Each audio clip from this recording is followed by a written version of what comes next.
Morning Mid-Missouri. It is 8 o'clock on this Saturday morning, and here's a look at what we're working on today. And some major breaking news here. A mistrial was just declared in the Bill Cosby sexual assault trial.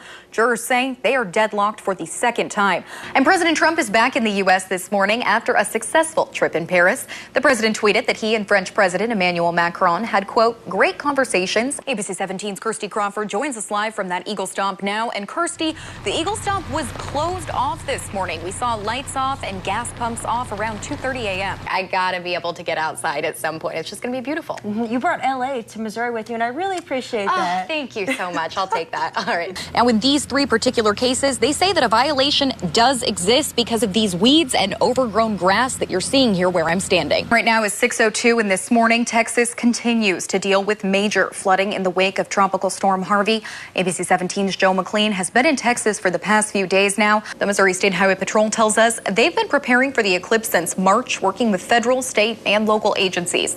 They're asking people to pay attention to their surroundings and report any suspicious activity, particularly in light of recent terror attacks. Benefit of a little extra traffic there. Boone County officials say we could see as many as 100,000 extra drivers. A lot of people.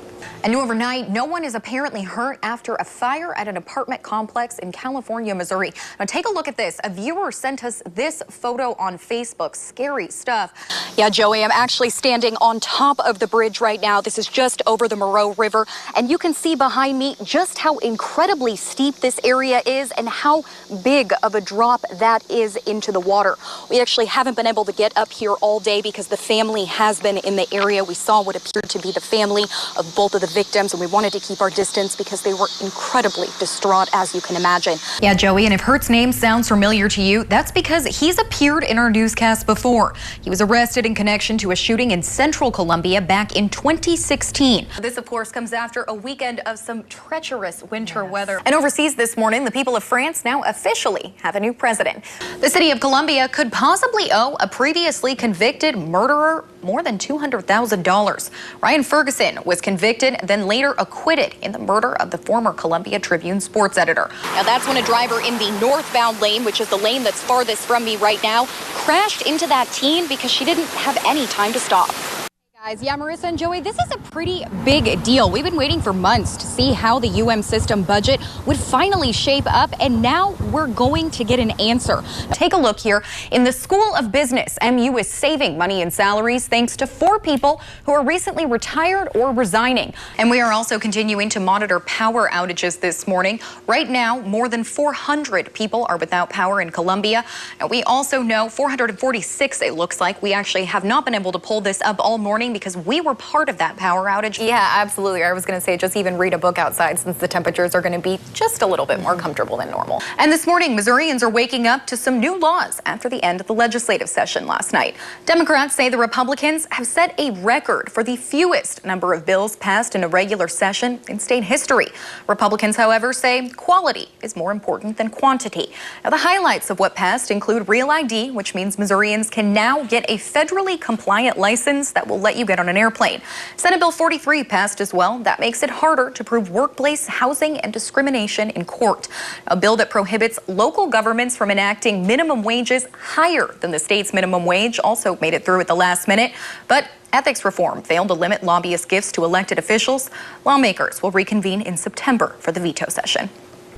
Yeah, believe it or not, decreased state support for higher education is not exclusive to Missouri. In fact, it's a growing trend across the nation. So I decided to dig into the question of who should pay for higher education, the state or the student.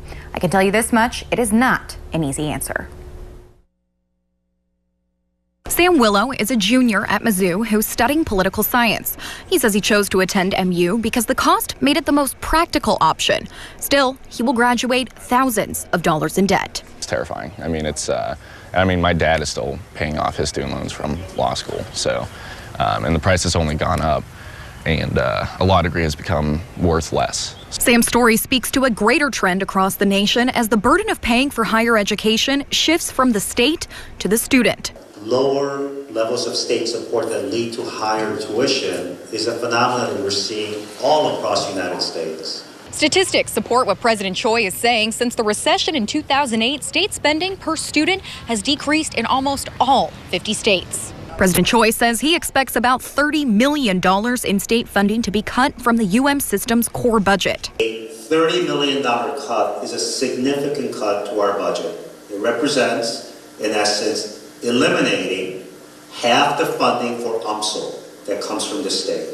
At Mizzou, it represents eliminating the School of Engineering and the School of Business. There are a handful of states that have been hit with larger cuts, but our numbers are nothing to celebrate. In fact, the UM system says Missouri ranks 46th in per capita funding for higher education. In our neighboring states, per capita state spending is significantly higher. Missouri is also lower than the national average, but that hasn't stopped legislators from putting higher ed funding on the chopping block. Medicaid is the largest component of the state budget. We've tried to make higher education a priority. But when it comes down to having to make a decision between paying our Medicaid bills or, spending on discretionary things like higher education, we have to pay our bills. Another contributing factor, the 2015 protests at Mizzou. A lot of the funding cuts politically was reactionary to some of the events that happened on the university. And I think that Mizzou still gets a lot of bad press for that. Is there still resentment towards the university after everything that happened? So I think that there is still some resentment. Yes, I think that there is. I would like for us to get through a couple months without there being some story about the university and something stupid that they did. That would help.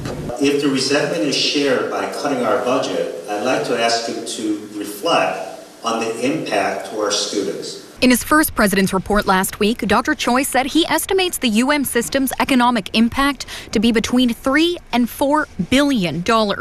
So who should pay for higher education? That all comes down to who you ask. The state support for higher education institutions is optional, quite frankly. I think if we're cutting discretionary funding and we limit the amount that we're putting into higher education, I think it has somewhat of a domino effect in the future, with a less skilled, less able workforce. An expert with the Columbia Chamber of Commerce tells me there is a direct correlation between the cost of education and having an educated workforce. Meanwhile, students and parents are feeling the effect as the state works to balance its budget. Unless something drastically changes soon, we're going to only see this get worse. So maybe we need to look at a better way to fund higher education. Maybe the best way to do that is to empower the students through scholarships to make the decisions. And maybe that's something we should look at. And I have more from all of these interviews, as well as a breakdown of how tuition at Mizzou compares to other universities on our website, abc17news.com. This morning, the majority leader of Congress and his Republican allies say they're determined to confirm Supreme Court nominee Neil Gorsuch within the week. To do this, they'll likely have to change Senate rules so Gorsuch can be confirmed with a simple majority. The approach is known as a nuclear option that would allow future nominees to be confirmed regardless of minority party objections. Yesterday, people gathered in cities across the U.S. asking their representatives to oppose the confirmation. The video you're seeing is from D.C. Demonstrations also took place in Denver and in St. Louis. Now, Gorsuch still needs 6 more Democrat or independent votes in order to seal his confirmation. Yes, Ashley, that was all part of the plea deal. Horton pleaded guilty to both murder charges, and then the state dismissed 4 other minor charges against him. Now, I was in the courtroom when Horton admitted to killing Sherry Horton, his mother, and Joshua Griffith, his brother-in-law. When asked if he knowingly killed them, he replied with a simple yes and showed no emotion. Words don't seem to be enough to describe the depth of loss we have all felt. We contribute all of this to the hateful, cruel, and selfish actions of 2 people. Those were the words of Joshua Griffith's sister in her victim impact statement. Family members watched today as Dale Horton admitted to killing his mother and brother-in-law, standing stoically in front of a judge. Did he express remorse for the killings at any point? No. No, not to my knowledge. The family has not suggested to me that he reached out to them to express any type of remorse. At 37 years old, Horton will now spend the rest of his life in prison. The prosecutor tells me he believed there was enough evidence to seek the death penalty, but decided not to pursue it since the case could have dragged on for years. The vast majority of the family wanted this state to go ahead and make that offer for life without parole. to bring an end, some conclusion to at least his part of the case. Horton, along with Jennifer Grayson, were both arrested in connection to the shooting deaths in April of 2016. At that time, there was no motive mentioned in the shooting. The prosecutor says today's sentencing brought the family some closure. I know for them, it was not a bad day. You know, it was a good day. It was a terrible thing to sit through and hear. It could have ripped their family completely apart, and they all been at odds with one another, but that's just not the case. And as for Jennifer Grayson, court records show that she has a trial coming up in November. Just within the last 30 minutes or so, I also heard back from the Callaway County Sheriff, and he tells me that he still can't comment on a motive because her part of that murder case is still pending. Live in the newsroom, Alyssa Toomey, ABC 17 News. Yeah, Lucas and Kelsey, and I want to make it very clear that MU officials couldn't really say anything. They couldn't confirm anything about Jana Basler's position. But if it were to be eliminated, it would be particularly significant since lawmakers actually called for her resignation after she was seen stopping student journalists on that video that you just saw during the November 2015 protests on campus. You're with the Office of Greek Life? My name is 1950. That was Jana Basler in the now infamous 2015 video that shot Mizzou into a negative national spotlight. She was placed briefly on administrative leave but returned to the university shortly after. Most recently, she served as the Associate Dean of Student Life. As of Thursday night, though, she is no longer listed on the staff page, so I set out to find out what happened. I'm Alyssa Toomey. I'm a reporter with ABC 17 News, and I was just wondering if Jana Basler still works here, if you could point me in the direction of her office. You're going to have to go to the News Bureau to reach out to the News Bureau for any type of comment or any information about anything that's going on within student affairs right now. Okay. Can you tell me if she's still employed here? Have to reach out to the News Bureau. You could go to the newsroom. We can't comment on anything like that. You guys can't comment on anything like that. The university says the operations merger will result in 10 to 15 layoffs. Some positions within the Student Affairs Division are also being eliminated. I spoke to multiple sources who say they believe Basler no longer works with Student Life. A spokesperson for MU says employees who are laid off will be given 2 weeks' notice or 2 weeks' pay in lieu of notice. He said an individual will still be in the system for 2 weeks. ABC 17 News has called and emailed Jana Basler for comment, but we haven't heard back. Reporting live on MU's campus, Alyssa Toomey, ABC 17 News. Yeah, Joey, actually just within the last 45 minutes or so, Jana Basler texted me back and told me that she's, quote, trying to sort things out right now and provide a perspective that will be open and honest. She said at the moment, she's not in a place to comment. Now, Basler is just one of the positions that could be eliminated within the Division of Student Affairs.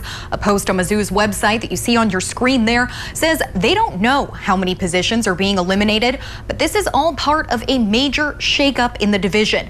We told you yesterday, Student Affairs will move more than 100 facility staff to the Division of Operations in an effort to save more than $1 million. An MU spokesperson couldn't confirm which employees are being let go, but says employees who are laid off will be given 2 weeks notice or 2 weeks pay in lieu of notice. Now, I'm of course going to continue to follow this story, and I'll bring you any new updates on those layoffs. Joey?